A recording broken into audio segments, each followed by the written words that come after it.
చట్టపరంగా ఆలోచిస్తే ఏంటంటే ఏదైతే క్యాస్ట్ సర్వే వేరు, క్యాస్ట్ సెన్సస్ వేరు.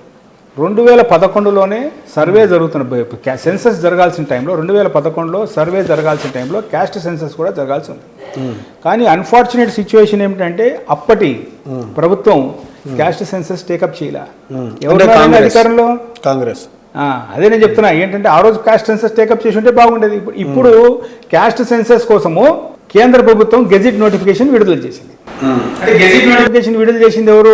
ప్రెసిడెంట్ ఒక సమ్మతితోనే గెజిట్ నోటిఫికేషన్ విడుదలవుతుంది. మరి అట్లాంటి పరిస్థితుల్లో ఇవాళ ఈ సర్వే పేరుతో చేస్తుంది. సర్వే అన్నది చట్టబద్ధంగా ఎంతవరకు నిలబడుతుంది?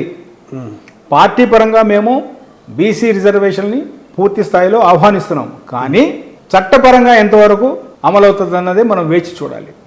ఎందుకంటే చట్టం ఇక్కడ క్యాస్ట్ సెన్సస్ అనేది సెన్సస్ చేసే అధికారము స్టేట్స్కి లేదు. సెన్సస్ ఓన్లీ కేంద్రమే చేయాలి.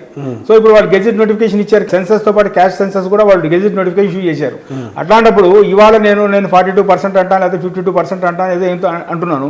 బట్ రేపు పొద్దున్న సెన్సస్ అయిన తర్వాత ఫిగర్స్ మారితే మరి అప్పుడు మళ్ళీ ఇంకోసారి మారుస్తారా? ఇప్పుడు రాష్ట్ర ప్రభుత్వం చేసిన ఖర్చు అంతా ఏమైపోవాలి? మరి ఏదైతే ఇప్పుడు రాష్ట్ర ప్రభుత్వం చేసింది కదా ఆల్రెడీ సర్వే అంటున్నా, అది అందుకే అంటున్నా. సర్వే వేరు, సెన్సస్ వేరు. సెన్సస్ చేసే అధికారము కేంద్రానికే ఉంది. మ్యాండేట్ ఉన్నది కేంద్రానికి, రాష్ట్రాలకు లేదు. సో రాష్ట్రం చేసిన పని చట్టపరంగా ఎంతవరకు నిలబడుతున్నది మనం ఆలోచించాల్సిన విషయం ఇక్కడ. సో మేమైతే పార్టీ పరంగా అయితే బీసీ రిజర్వేషన్స్కి మేము వ్యతిరేకం కాదు.